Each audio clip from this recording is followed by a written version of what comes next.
विपक्ष एकजुट होने की कोशिश तो कर रहा है, मगर कई मुद्दे ऐसे हैं जिन पर विपक्षी दलों की राय अलग अलग है। ऐसा ही एक मुद्दा यूनिवर्सल सिविल कोड का है। बीजेपी यूसीसी को बड़ा मुद्दा बना रही है, जबकि विपक्ष में से कई दलों ने इसे गैर जरूरी बताया है। मगर शिवसेना और आम आदमी पार्टी जैसे विपक्षी दल भी हैं जिन्होंने साफ साफ कहा कि यूसीसी आएगा तब इस पर विचार करेंगे कि क्या करना है।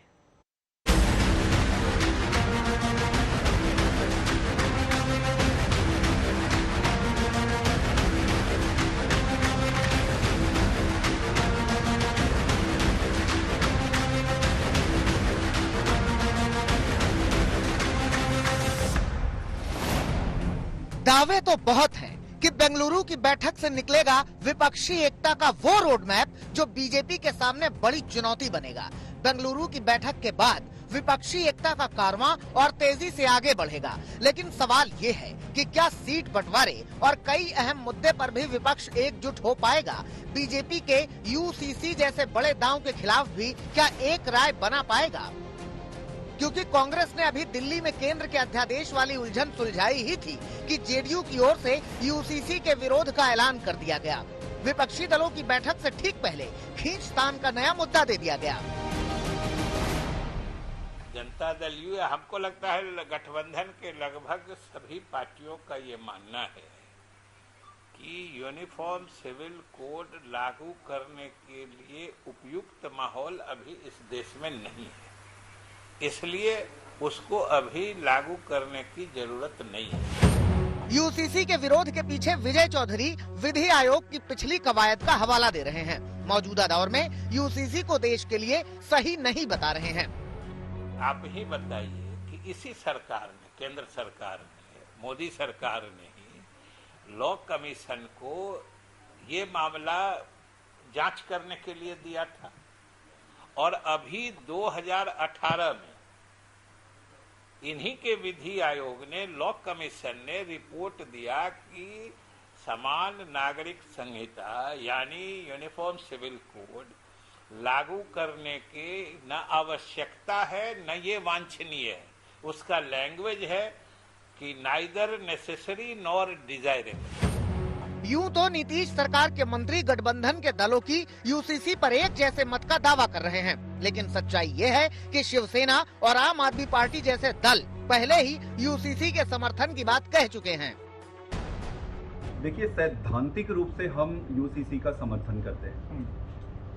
आर्टिकल 44, आर्टिकल 44 वो भी ये कहती है कि यूसीसी होनी चाहिए, तो सैद्धांतिक रूप से हम इसका समर्थन करते हैं। लेकिन हमारा ये मानना है कि चूंकि ये मुद्दा कई सारे धर्म और संप्रदायों से जुड़ा हुआ है और हमारा देश एक समूह है कई सारे धर्म और संप्रदायों का, तो सभी से सहमति बनाकर, सभी से चर्चा करके, सभी से डिस्कस करके, चाहे वो राजनीतिक हो, गैर राजनीतिक हो, जनता हो, सबसे डिस्कस करके सहमति बनाकर ही इसको लागू करनी चाहिए। वहीं मुस्लिम नेता, पर्सनल लॉ बोर्ड के सदस्य लगातार नीतीश कुमार और अखिलेश यादव जैसे नेताओं से मुलाकात कर रहे हैं। तो सवाल है कि क्या यूनिफॉर्म सिविल कोड का मुद्दा विपक्षी एकता की फूट का कारण बनेगा?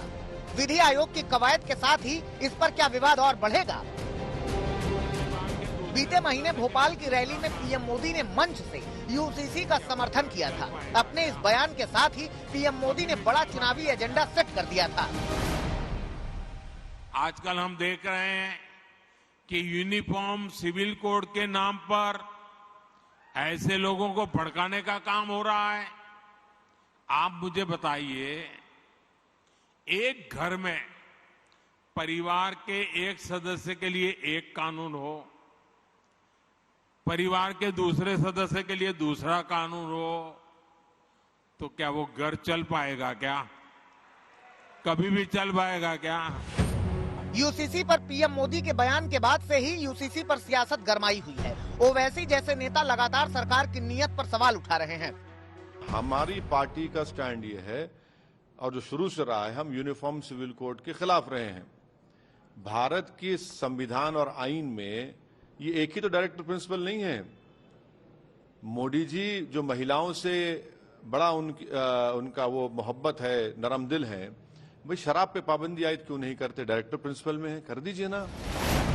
इस बीच विधि आयोग ने यूसीसी पर जनता की राय देने की समय सीमा को बढ़ा दिया है। 14 जुलाई की बजाय अब इसे 28 जुलाई कर दिया गया है और इस तारीख के बीच में ही बेंगलुरु में विपक्षी दलों की बैठक होगी। 18 जुलाई को दिल्ली में एनडीए की भी एकजुटता दिखेगी।